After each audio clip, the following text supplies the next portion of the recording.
Well, welcome back to another episode of the Buffalo Happy Hour. Mike, how are you? Juiced. I know. You came in hot and heavy today. Juiced up today. Explain to everybody why. I'm overtired. So now. Is that what it is? Yeah. So now I'm having the adverse effect of I seem like I have energy when I don't. I'm going to crash. How many hours do you sleep a night? Like, what's a normal 8. night for you? Really? Yeah. You sleep a full 8? Yeah. Good for you. Yeah. I plan it that way. Have you ever tried to, like, go less or more, or are you perfect with 8? No, I can operate well.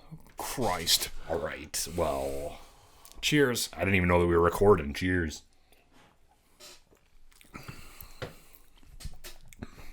So you operate? There's a lot to talk to about that. Yeah. I've operated on all sides of the spectrum, and I think 4 hours was the most that I've gotten at the low end of the spectrum, where I was still able to function at a high level because I got used to it. And then anything less than 4 hours, I was kind of a zombie. I'd miss things. I'd acknowledge the conversation that we were in, but the short-term memory was just gone. It didn't exist. It was just on to the next. It was like every 5-meter target. That's all that mattered. And then after that, getting 6, it's kind of a little haze. Definitely need some coffee. 8's superb though. I'm here. What if you go over 8? I can be overtired, but sometimes I have to play catch up too, where I'll get like a solid 9.5 hours of sleep like I did last night, and I'm good to go. Oh, really? But I'm still kind of getting over it because I'm older, so and the weekend was long. Yeah. There was physical work, long days in general, just a lot of hours being awake. Yeah, I feel like 6 to 7 is my, like, golden point. If anything before that, I just don't know how to function. And I need even more coffee than I already do because caffeine has zero effect on me now. True. And anything over 8, I just get a massive headache when I wake up. So 6 to 7 is perfect. That's mint. But I rarely get that. Normally I get over 7. So I'm always a little droggy. Well, what'd you do this weekend? Well, it was the 4th of July weekend. Cheers, America. Cheers. Best country in the world. Literally. So since fireworks and everything was canceled due to the Rona, I feel like everybody spent Uncle Donnie's stimulus check on fireworks. So everybody around us were blowing off fireworks basically all night. So we had a few friends over just to get together and do something for the 4th. In my house, I mean, I don't know if this was... So this is my first 4th of July that I actually spent here in the house. Last 4th of July, we were here, but we ended up going somewhere else for fireworks. So I didn't know what to expect here. And I don't know if it was just my house or if it was everybody's house this year because of everything going on. But we were centrally located to like 4 extremely large firework displays. So to the south, to the east, to the west, and to the north, literally in that compass direction, we had finales after finales after finales going off. It was insane to watch because we didn't have to pay for anything. We didn't have to drive anywhere. We didn't have parking issues. We didn't have any like inconveniences at all. We just reaped the benefits of everybody else exploding these fireworks around us. Yeah, that's awesome. So all directions. We were just sitting there by our fire and we saw everything going on around us. So we had a few friends over and just had a few beers, had some food, and just enjoyed it. That's awesome. But it was a good time. How about you? You had something exciting. Yeah, we went up to Wilson, New York, and my in-laws have a cottage up there.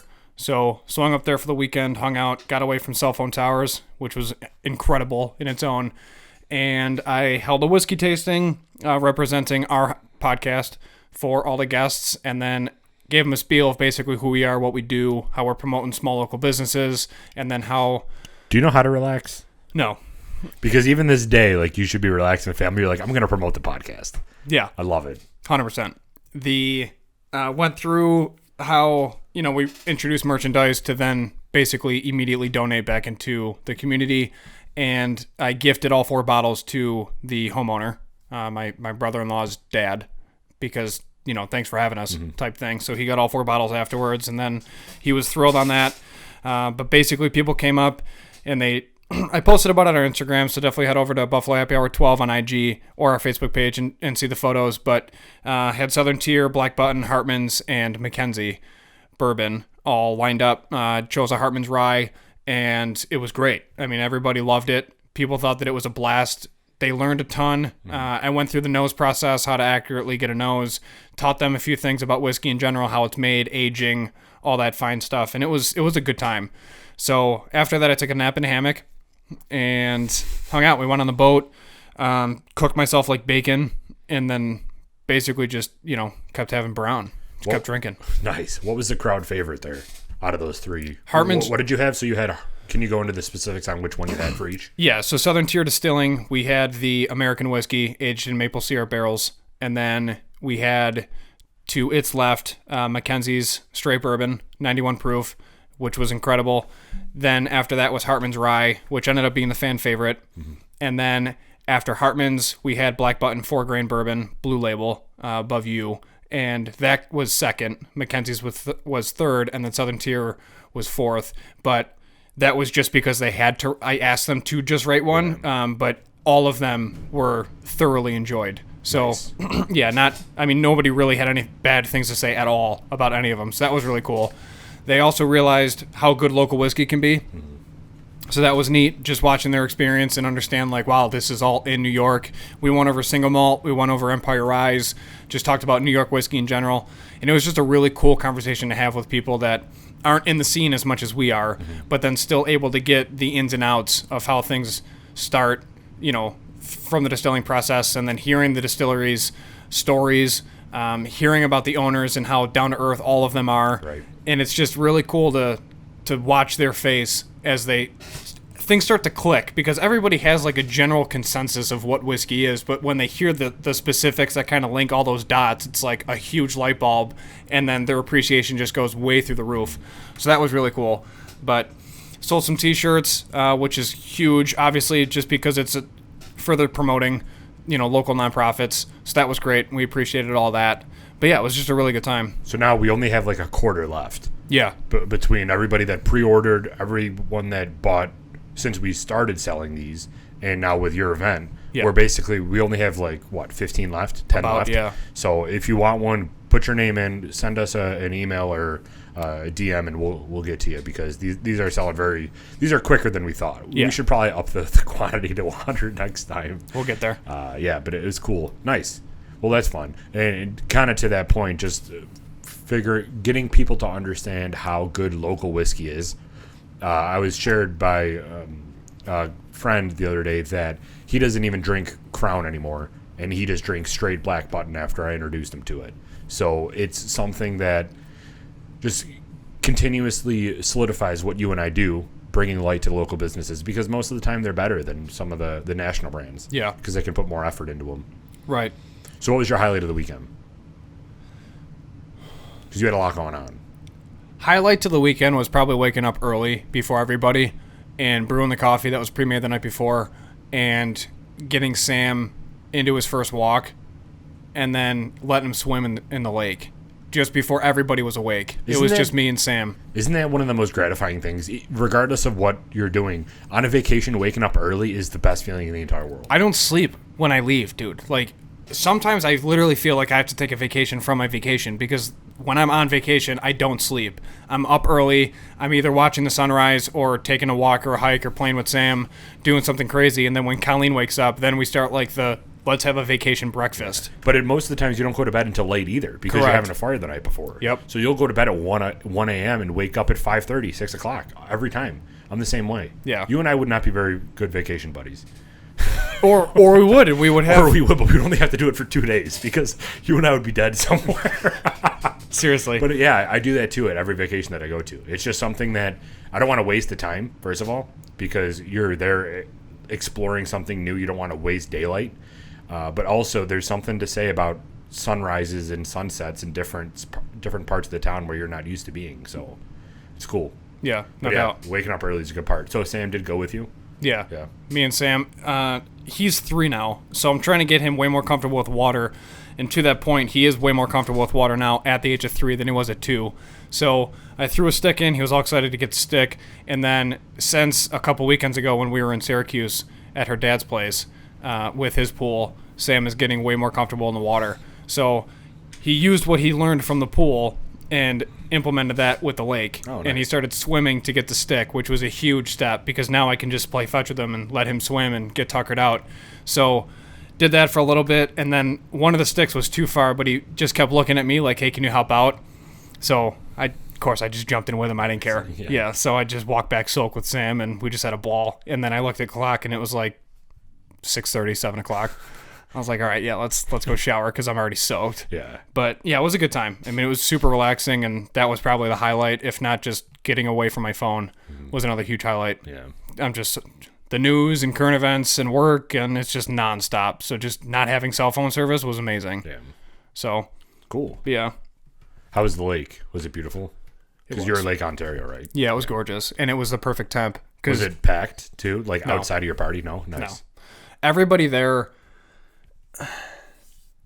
they kind of stick to their property lines. So nobody really intermingles. And then everybody's just kind of there doing their own thing. And everybody this year, it seems like, is on the same page of just, I just need time. Like, I just need to get away. I don't want to think about anything. And it was super relaxing to just, it was like subconscious where everybody was on the same level, just mentally. Just like, I'm just so fed up with the world. Like, I just want to get away. Dude, it was awesome. Yeah. So, yeah, it was cool. That's cool because I've been looking at Instagram stories of everybody's weekend, and they're in Erie Lake, and it just gave me anxiety looking at it. There were boats on top of people, on top of everything. It looked way too crowded for me to even be there and enjoy myself. And not even aside of like to think about COVID, just in general. Like, Yeah. Oh, yeah, Mass absolutely. gatherings in general just bother me. Right. Like, I just hate crowds. So being on a boat and just bumping into other boats, like, it's not, no. Just didn't look fun. Yeah. So it's cool that you guys didn't have to run into that. And I don't know Lake Ontario very well at all. I don't even know if they have a marina like Erie at all. I mean, I'm sure that they do at different parts, but probably not where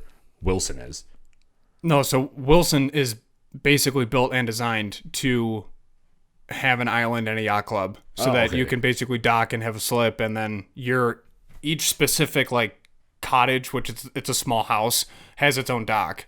So then everybody just has 1 to 3 boats on their dock. Must and then be nice. Right. Like it's, yeah. So there's that. And then there's, what's the name of it? On Annette Olcott. I think it's Olcott Yacht Club, which is right down from Wilson. It's the same thing, but that was the original. And then Wilson was built because basically like the founder of Wilson was like, there's potential here. And then he designed Wilson all around it to basically emulate and be better than Nice. Olcott. Yeah. So it was great. It was a really good time. You'll be up there. Yeah. Do you have troubles coming back home after that, or were you happy to come back home?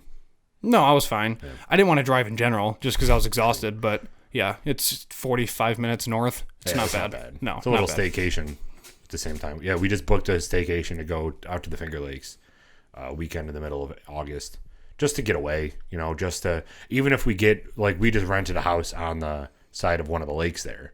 For like an overnight? 2 nights, yeah. So just for us to get away and do something, even if things are closed, just to get out of this area. And because I don't feel like spending money, you and I talked about this a little bit. I don't feel like spending money to go south and go into a different state if things aren't going to be open.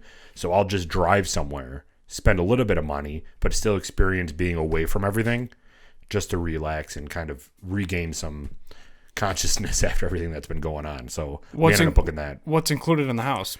Oh, it's just like someone's like second house on their property, and it's right next to the lake. So we're just going to literally go there, make dinner, go out to brunch or lunch or whatever, and walk to the lake and just hang there the whole time. Cleo's coming with us because they're letting us, and just trying to have a relaxing weekend. My wheels are like 1,000 miles an hour right now. Yeah. Because You amped? our honeymoon might get canceled. You coming with us? Well, Let's I don't know. First of all, I think Journey wants some alone time with you because I literally own your soul. That's true. But- We're leaving shirts and shit at my house. You basically live here now. Truth. I put you on my death certificate. All Well, my, you're on my will, so. Do you have a will already? Yeah, I've had a will since 18. Jesus. It's mandatory when you join Oh, because you could die in basic training. that's true. Good point. Wow, way to get real dark there. I know, seriously. But no, if our honeymoon gets canceled, obviously we had to postpone our wedding twice. Then she basically just looked at me and said, we have to do something as a small getaway. I'm like, yeah, that's fair. Because now we have all this vacation time that we haven't used. And it's just, so that, I don't know. Off camera, we'll talk about it. Yeah, it's a crazy thing about this that people aren't thinking of right now is you get this yearly allotment of vacation time, and 90% of the population have not used it. Because what am I going to do? Take a vacation and stay at home and do yard work? I can do that literally every other day because everything's closed. So the weekends, people are staying home doing nothing anyway. The last thing that they want to do is take another vacation day and stay home. Mm-hmm. So, I mean, I'm in the same boat. I have so many vacation days that I have to use. We were thinking about going down to South Carolina and Georgia, that area. But again, we're not going to spend money, fly down there. One, I don't want to fly with people, regardless of COVID right now. I just don't want to put myself into that situation. And I don't want to waste all this money for everything to be closed down there. So that's why we're just going to do this. Yeah. That's a good idea. Yeah. Go maybe do a winery tour down to the Finger Lakes. Mm-hmm. But they're interesting. And we'll get into that once we start doing wineries. But the wineries in that area don't necessarily have their own vineyards. That's why they're called wineries. Like Chautauqua County wineries, they all have vineyards on premise. So they're considered a vineyard. Because that's where the grapes are. Yeah. Yeah. So the Finger Lakes, they import their juices. Yep. To use in their wines rather than growing the grapes on premise. They're like the MGP of wine. Right. Yeah. It's wild. Crazy. So yeah, it'll be a good getaway in the middle of August. It's mint. Yeah. That's cool. Yeah. Good vacation. Happy birthday, America. And that's that. That is that. Well, let's dive into Jim Beam Double Oaked. Oh yeah. So this is 86 proof, 77% corn, 13% rye, 10% malted barley. So this is aged in 2 separate barrels. That's why it's double oaked.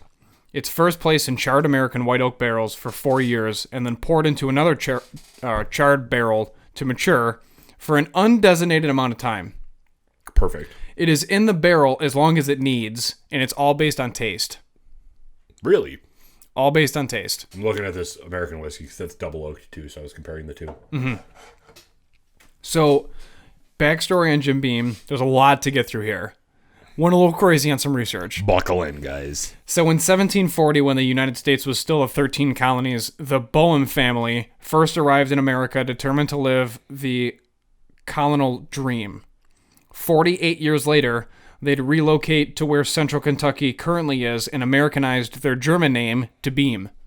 So all of this information is off of their website, and their website's sick. It's super comprehensive. It's really easy. Nice. And all their data is right up front. It's really cool. The hot summers, mild winters, and nearby limestone spring made their new home ideal for growing corn. Now, that's interesting because obviously they're known for bourbon, but they initially started with growing corn. So by the late 1700s, German, Scotch, and Irish settlers were already making rye whiskey in western PA with recipes they brought over from the homeland. But whiskey in western Pennsylvania, but when the U.S. government began offering incentives to move west and grow corn, many packed up their families and relocated to the Kentucky region of Virginia. Strange times, we know. Among these farmers was Jacob Beam, who, like others, used his father's whiskey recipe to distill his excess corn into a new, sweeter kind of whiskey, hence bourbon was born. So perhaps that was his best decision, which was to sell it. So what he did was ended up selling his first barrel of Old Jack Beam Sour Mash in 1795, 3 years after Kentucky became a state. His bourbon quickly became a local favorite, which wasn't a small accomplishment considering that by the early 1800s, Kentucky was home to about 2,000 distilleries. Jesus. In 1820, Jacob Beam handed the distillery over to his sharp-as-a-tack son, David Beam, who at this time in history, bourbon could only be practically distributed locally, so instead of bottling it and selling it in stores like we do today, people simply brought their jugs to the distillery to fill them up straight from the barrel. So just bringing a carafe with you. So Dave, however, could sense that a change was coming, and he had the foresight to enlarge the distillery for future growth and transition from pot stills to column stills to enable continuous operation. He also renamed the bourbon Old Tub to match the name of the distillery. Old Tub. Old Tub. Ugh. With the arrival of trains and steamboats, distillers could now ship their bourbon out of the local areas to increase sales. But this expanded bourbon market created a new issue, the shortage of barrels. So without enough barrels to go around, distillers began putting their bourbon in used fish and vinegar barrels. Oh, God. A decision which had some obvious and very unfortunate side effects. Luckily, they soon found that burning the insides of those barrels removed the unpleasant smell and prepared them for whiskey storage. This is how distillers originally began using charred oak barrels. Ooh. Since travel at the time wasn't exactly speedy, the barrels were loaded onto the steamboats headed for New Orleans. The bourbon had time to seep into the wood and extract the caramelized sugars created by the charring process. This added a spectacular caramel taste and golden color to the whiskey that quickly made it amazingly popular. It didn't take long for folks to start asking for this new kind of whiskey by where it was from, Old Bourbon County whiskey. So in 1854, after taking over distillery operations from his father, David Beam wanted to take advantage of bourbon's newfound popularity. Another page. So basically everything so far has been a mistake. Like they just Yeah. well, we don't know what to do, so let's put them in fish barrels. That's disgusting. Let's burn the shit out of these barrels. Oh, now we got charred barrels. Yep. Let's put it in here for a day. Oh, we got to transport it, so it's going to be in here for longer. Oh, look at that. Aging works. Yep. Perfect. Just like how fire was a mistake, Yeah. so they say. Nice. So he learned of a planned extension to the railroad line, so he relocated the distillery to Nelson County, Kentucky under the name D.M. Beam and Company. Now, mere yards from the new tracks, he was able to ship Old Tub both north and south, and by bottling and branding each bottle, he began to transform his bourbon into a national brand. So he basically got forewarning from a little bird saying, we're going to expand the railroad. He then relocated the distillery to incorporate that, and that ended up booming the distillery name. So by the time of the Civil War, bourbon had reached such popularity that even General Ulysses S. Grant had become an avid fan, and due to the general success, President Lincoln is reported to have said about him, "Find out what he drinks and send a case to my other generals." Nice. Imagine working your entire life toward one goal, only to suddenly be told that that goal is no longer legal. That's what happened to Jim Beam, and for 13 years of Prohibition, he was forced to give up his life's work. So we're fast forwarding just a couple years. Right. So Yeah, I'm pretty sure we just skipped the whole 1800s. We're just going right from 1776 down to the 1920s. So essentially. So this was the one and only time in over 220 years of history that the family didn't distill bourbon. Needless to say, there isn't much bourbon history to recount from these times, but Jim Beam was far from defeated. To support his family, he took a shot at coal mining and citrus farming. But fortunately for them, he wasn't good at both. So when Prohibition was finally repealed in 1933, Jim Beam didn't celebrate. Instead, at the age of 70 years old, he put pedal to the metal, and with the help of friends and family, he rebuilt his entire distillery by hand in Clearmount, Kentucky, in just 120 days. Oh my gosh. It's 70 years old too? Yeah, dude's a savage. But he still didn't celebrate. After wanting his first drink in over 13 years to be his own bourbon, in 1935, his first batch of post-Prohibition bourbon was ready, and since he no longer owned the rights to the Old Tub name, he sold his first new bottle as Colonel James B. Beam Bourbon. I'll say it again. Colonel James B. Beam Bourbon. The 3 Bs. Finally, the man now known as the Colonel and the Legend could celebrate. Like Jim Beam, bourbon was beginning to pick up where it had left off before Prohibition. In 1938, the mint julep was introduced as the traditional drink of the Kentucky Derby, further fanning the flames. In that same year, the Jim Beam Distillery released its second ever product, its rye, which was a drier, spicier version of its sweeter bourbon brother. In 1954, Jim Beam Distilling opened a second distillery 10 miles down the road in Boston, Kentucky, to meet the growing demand. In 1964, the bourbon's rise to fame culminated with President Lyndon B. Johnson declaring it America's native spirit. In 1992, Booker was succeeded by his son and our current master distiller, Frederick Booker Noe III. With this changing of the guard, Fred Noe became the 7th generation Beam family member master distiller in 2005. He filled the 10 millionth barrel of Jim Beam. But Fred would do so much more than fill record numbers of barrels. Like his father, he had a penchant for innovation, and in 2009, he released Red Stag. Oh, okay. Big deal. This black cherry liqueur infused with Jim Beam's Kentucky Straight bourbon whiskey caught the bourbon world by surprise, and in doing so, it threw open the gates to a new realm of bourbon-inspired possibilities. In 2013, he released the signature craft 12-year and Jim Beam's distiller's masterpiece, which was a re-release of his dad's crowning small batch achievement. Then in 2015, he unveiled Jim Beam's Apple, which would soon become the world's best-selling flavor whiskey. And finally, in 2016, Fred brought innovation to the bourbon world once again with a double oak. That's where we are today. So this bourbon is aged a second time in a second newly charred oak barrel. Needless to say, Fred has been busy, but he isn't done yet. To this day, he continues to cement Jim Beam's place in history as both a pioneer and a classic. Craziness, dude. Yeah. One, there's a lot of research. Yeah. I loved it. So when did Prohibition actually end? 1933. 33? Yeah. So he was 70 and 33, and he passed away in 1947. So 33, 47, that's 14 years. So he was 84 when he passed. Math. That's a good life, man. Dude, he crushed it. Yeah. The whole it's family 70, he crushed just it. destroyed it. Yeah. We're like, for hey, him. we're going to make bourbon, and we're going to do it for the next 220 years. Yeah.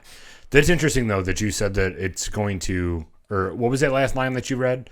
That they're going to cement themselves as a pioneer, but also something. He continues to cement Jim Beam's place in history as a pioneer and a classic. Yeah, because I don't put Jim Beam. I don't know why. Maybe this is just a psychological thing, but I don't put Jim Beam in the same category as Crown or Jack.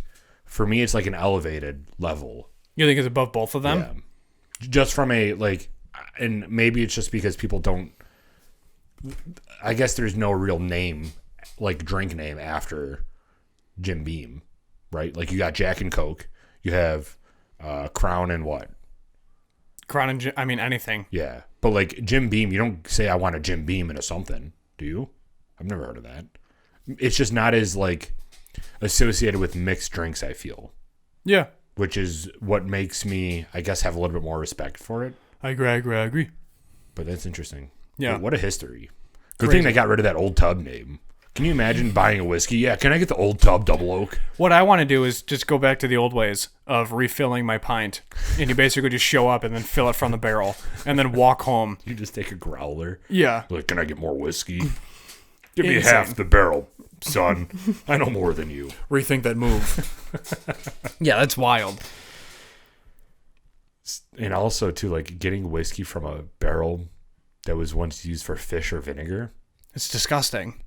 And they're like, we'll just start it on fire and maybe the fire will get rid of it. And then sure it enough, did. it did. I wonder how they started the first barrel on fire, though.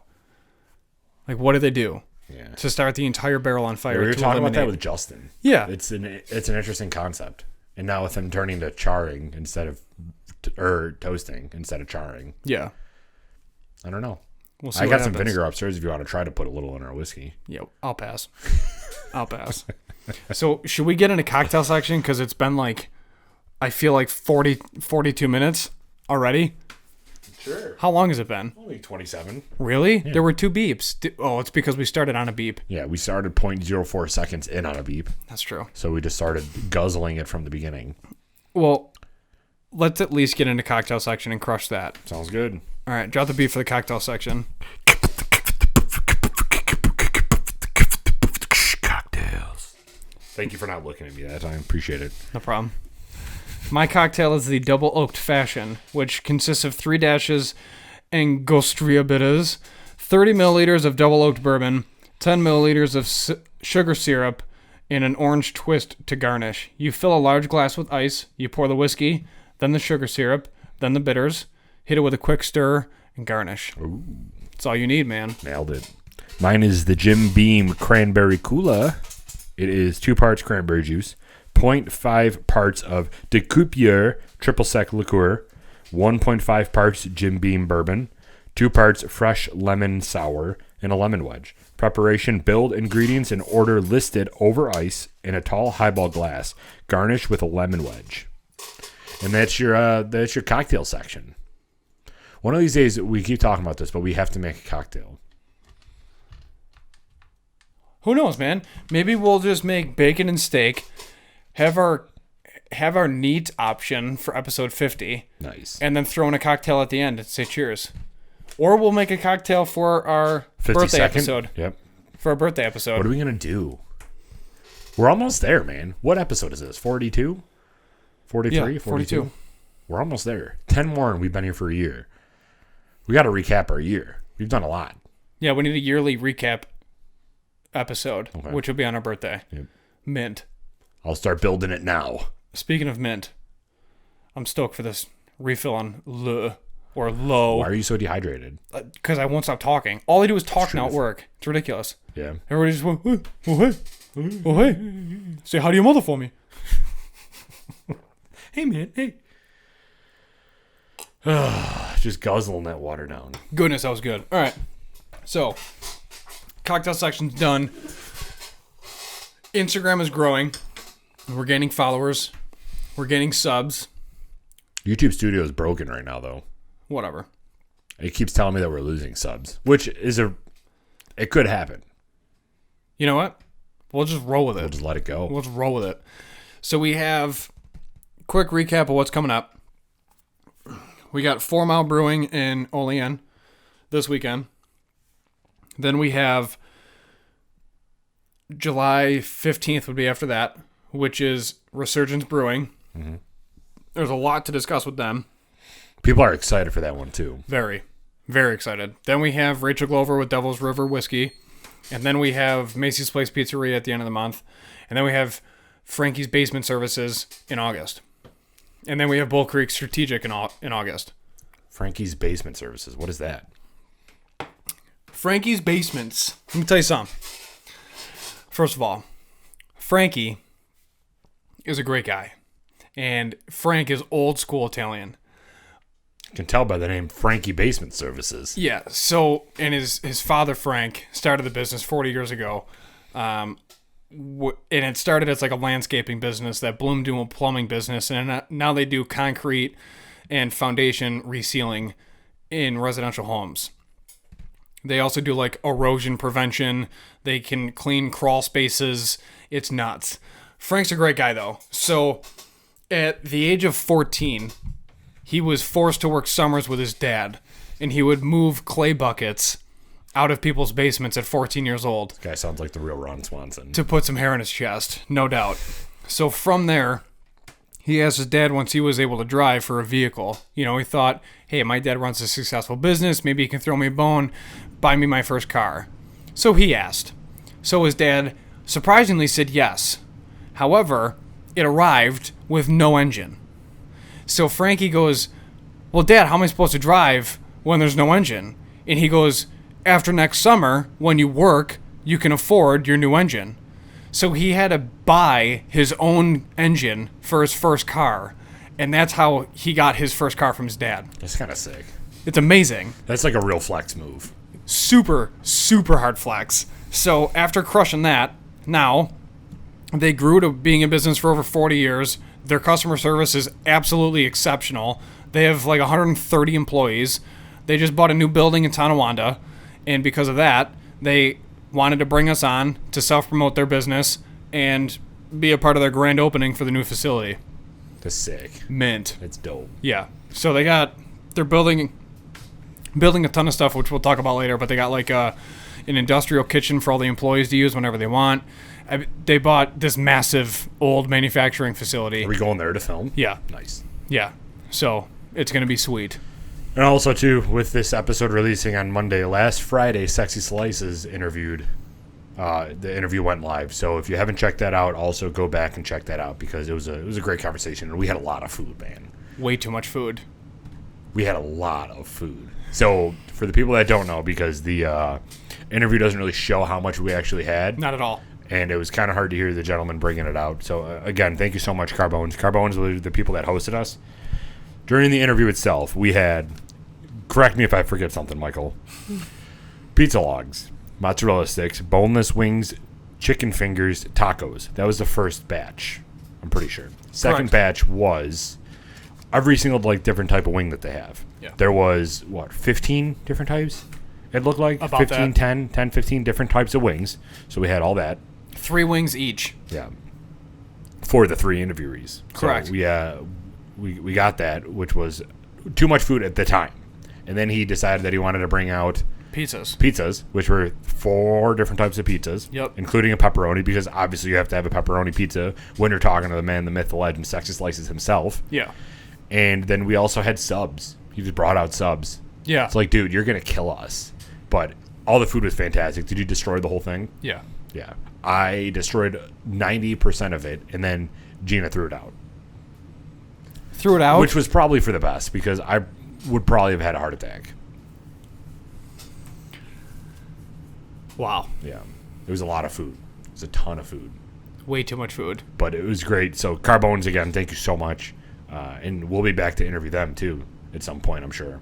No doubt. No question, bro. No question, bro. No question. What else we got, Mike? What else happened this week besides 4th of July? Anything fun? I washed my truck, watered my grass, did some laundry, man stuff. I finally bought a new hose for the side of my house. I knew I had a burp coming, so I wanted to get away from the microphone. Buying a hose sucks Why? because it is so coiled that when you put it on your spool, it's all broken. Like, it just kinks like crazy. Yeah. Have you had that issue? Not When was the last really. time you bought a hose? Like a week and a half ago. Really? Yeah, I had to Dude, replace my hose. It was disgustingly hard to coil it up because every single time I had to reel it in, it just kept kinking. Yeah. Why? You gotta hook it to your spool, pull it all the way out, fully extend it, turn the water on, use it, and then turn the water off, and then wheel it, and don't have a spool it wheel. up after that. I do a manual. I have a manual holder. Oh, well, that's why. Well, yeah, I'm not rich. I'm not one of those rich folks. I'm not either, but it was there when I bought the You house. bought rubber mulch. You're one of those rich folks. Because I was able to save money because the previous homeowner left the spool. Bought myself an engine. Listen, after summers of hard work. But yeah, it's sick, man. Those things are mint. I was going to go golfing on Sunday morning. I forgot my username and password, though, for the service to book a tee time, so I used yours because I created you one back when I forgot it a while ago. So I used yours, did not cancel, and just didn't show up because I forgot about it. So you're probably suspended from Alamos.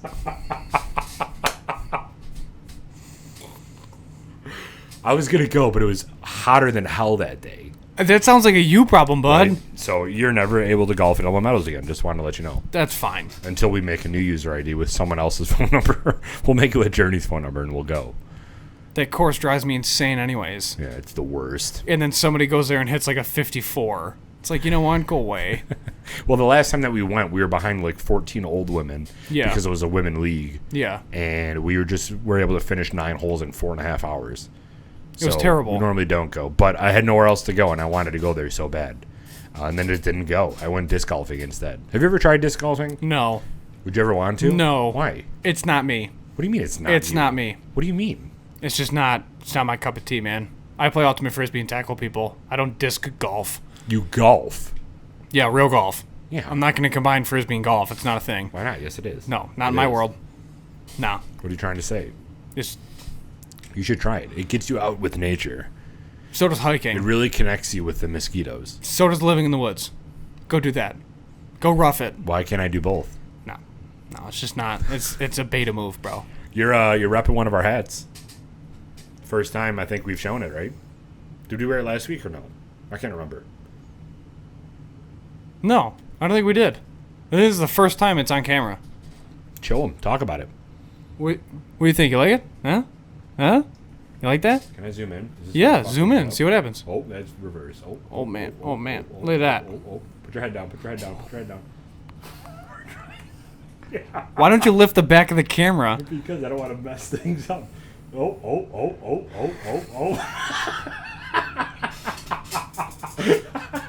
Who gave us cameras? You're a Who disaster. gave us cameras? I don't even know what I'm doing anymore.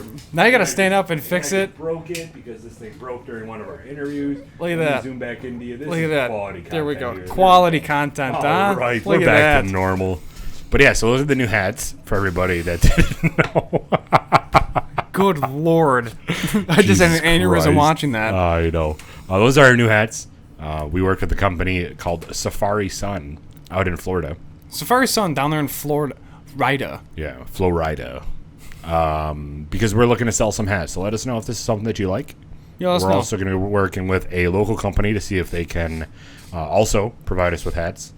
And new merch coming towards us soon. So there's that. Let us know. Drop a comment. All right, you want to get to rating this whiskey?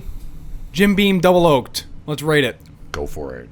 Label and branding. Label branding. All right. Throw it out there. Jim Beam's iconic, yeah? So, I was going to put this down, realized my arm's not that long. Put my empty water bottle over here. All right. It tells you it's twice barreled on the back of the label. Mint. You got James B. Beam's signature on the bottle. Similar to Jack Daniels, except Jack Daniels was also on all four sides. Jim Beam's is just on the front and the back. Their logo is a wax seal, and that makes me super happy inside. I like that. It's a nice touch. Jim Beam's classic. Jim Beam. Can't miss that. Everybody knows it. And they don't have a cork. I don't like this. This thing that we're getting into with these companies that are well known don't have corks. I'm not a fan. When you're drinking whiskey, there should be a cork in there. Someone can tell us if they know more than us, because probably everybody does. But why would a company not use a cork? Saving on the excess tax, bro. I don't think that's true. It's gotta be Jim true. Beam, Jack Daniels, and Crown, none of them had corks. I'm gonna give this an A++, and I would have went higher if they had a cork, but I'm giving it an A++. What did we give Jack Daniels? Do you remember? Math. Perfect. A++. Okay, I'll go with that. Label. Brandings. So since you educated the folks on nose, you want to educate our viewers on nose, since you're well versed in the educational sphere? Here's the thing. Pick up a glass, all right? Stare at the glass. Ask yourself, how you doing? You then place the glass on one side of your nose, okay? You leave your mouth open. Not like I need air immediately, like your SpongeBob and Sandy's Tree Dome, but you just Sandy water. but you just leave your mouth open. That was a deep SpongeBob. You then rotate. That was a sick SpongeBob, like you had the suds. Yeah. You then take the glass and you rotate it along your mustache. Take it for a mustache ride. Leave that in there. Don't edit that. So you breathe in one nostril, rotate to the other nostril, breathe in again. And the reason why is because one nostril is going to pick up ethanol, and the other nostril is going to pick up the nosing profile that you should experience, right? You should be able to smell the vanillas, the toffee, the caramel if you're from a different state or other part of the state, caramel if you're from Buffalo. And from there, you get to experience it travel through your nasal cavity, okay? If you've smelled too much, then you breathe your arm, stick your nose in your arm, breathe in your own scent, because that is going to eliminate anything in your nose hairs to then allow you to reestablish a proper nose of the whiskey. Something you don't want to do with a full glass is stick both nostrils into the glass like a lab drinking from his water bowl and breathe in as hard as you can, because if you're standing, you could potentially faint and fall over. So you don't want to do that, because mind you, this is still alcohol. So the higher the proof, the higher chance you have of collapsing. So what did you get on the nose? Heavy caramel and vanilla. This is a very traditional whiskey. And deep, deep oak notes. This is something that, to me, if you would tell me that we're drinking a double oaked, this would 1,000% make sense. Yep, I'm I not agree. getting taken by surprise by anything. It is very straightforward, and it is consistent with what I would think a double oak twice barreled bourbon would taste like. A++, or smell like. Yep. Smell like, you're right. A++. Initial taste. Getting a little baking spice up front. Isn't that odd? Yeah. I don't expect that. But a little baking spice up front. Followed by light vanilla. I'm not getting the caramel in the front.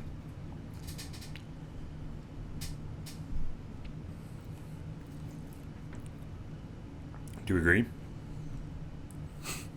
I agree. I think I'm getting the caramel on the back of the ending note. Yep. But that's... The back of the ending note tastes to me just like I had a Werther's caramel and like about 10 minutes ago, and I'm still getting that lingering caramel taste. That's what I'm getting on the back end. I'm also getting pepper. Yeah. So I'm getting caramel, pepper on the back, baking spice, and vanilla up front. For both of these, I'm going with an A++ check mark. I'll do that. A++ check mark. I like that. This is surprisingly good. I will say, these three that we've had, three main players, are exactly how I would have rated them. I wouldn't have rated them as high if we didn't do this podcast, but they're in the same order as I would have rated them outside of the podcast, if you're catching my drift. I am. I'm picking up what you're putting down. I am smelling what you're cooking, as Dwayne The Rock Johnson would say. Then you do the eyebrow thing that I can't do. You can't do that? No, I've never had like shingles where one side of my face works and the other doesn't. So Why did you go with shingles? I don't know, man. Final rating. All right. Give me that countdown. 3, 2, 1. 90. 89. 89.5. Nailed it. So, as I alluded to prior to the final rating, if you would have told me in the beginning, before we did this podcast, nailed it. Before we did this podcast, I probably would have What was that? rated it Jack, Jim Beam, Crown. Now that we did this podcast, that's exactly how those lay in my book. How about yours? I would do Jack, Jim Beam, Crown. That's what I said. No. You had Crown second. I don't think I did. We'll see in post. This made me have more respect for Jim and Jack and less respect for Crown. I got a text today. What do you have against Crown? I knew that was coming. Maybe I'm just you, not a fan. it's because you're a purebred American, Right. And you want bourbon. That's why. And I don't want that Canadian rye. You don't want no I'm a huge Canadian fan of that product. Canadian rye.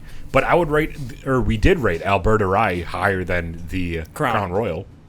No doubt. It's just, I don't know. Crown just did not do it for me. Yeah. We're harping on that because I was not a fan. So we'll have to. So this is going to be a good one because we didn't finish. I mean, unless you did, but we didn't finish these 3 bottles. No. Jim Beam, Jack, and Crown. Next episode, They were left here, so I didn't finish them. Crown is at yours.